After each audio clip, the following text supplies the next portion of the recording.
कल से श्राद्ध पक्ष शुरू हो रहा है। इसमें पितरों के लिए अलग अलग प्रकार से हम विधान करते हैं। कोई कुछ करता है, कोई कुछ करता है। एक आपको छोटी सी बात बताता हूँ।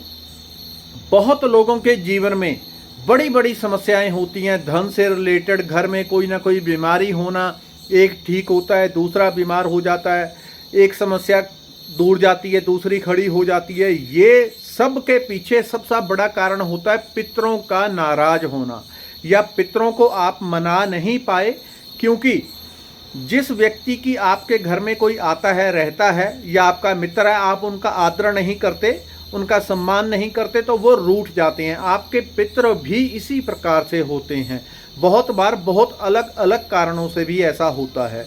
इसके लिए पितरों को प्रसन्न करना, यदि जीवन में किसी भी प्रकार की समस्याएं हैं तो सबसे पहले पितरों को प्रसन्न करना सबसे जरूरी है।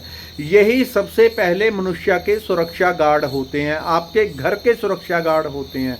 आपके घर के चारों तरफ और शरीर के आभा मंडल के चारों तरफ पितरों की सुरक्षा हमेशा मौजूद होती है। आपके जीवन में कोई संकट आ रहा है और आपके पितर अच्छे स्थान पे हैं, अच्छे लोक पे हैं, अच्छी स्थिति में हैं, वो ही सबसे पहले आके आपकी सुरक्षा करेंगे। पितरों को प्रसन्न करने के लिए अलग अलग चीजें की जा सकती हैं। आपको एक सिंपल छोटी सी चीज बताता हूं। रोज यदि जितनी देर हो सके, 16 श्राद्ध के दिन हैं, 16 श्राद्ध के दिन रोज श्रीमद् भगवत गीता का अपने पितरों के निमित्त आपने पाठ करना है। किस प्रकार से करना है? पहले आपने हाथ में जल लेना है, अपना नाम गोत्र बोले, सिंपल। भावे विद्यते देवता, भावना में देवता विराजमान होते हैं। तो भावना के अनुसार आपने जल हाथ में लेके अपना नाम गोत्र एड्रेस बोले कि हे भगवान, ये मैं पाठ, कोई भी मंत्र जो आप मंत्र जपना चाहें वो मंत्र, और गीता का पाठ जितना आप कर सकें उतना 16 दिन जरूर करें। उसको आपने हाथ में लेना है जल और बोलना है कि ये जो पाठ है गीता का और ये मंत्र जाप, ये पूजा मैं अपने पितरों की सदगति के लिए कर रहा हूँ। हे प्रभु, इसका फल मेरे पितरों को प्राप्त हो, वो नीचे के यदि किसी लोक में या बुरी योनि में, बुरी स्थिति में हो, तो उनकी मुक्ति हो और उच्च श्रेष्ठ लोकों में मेरे पितरों का वास हो।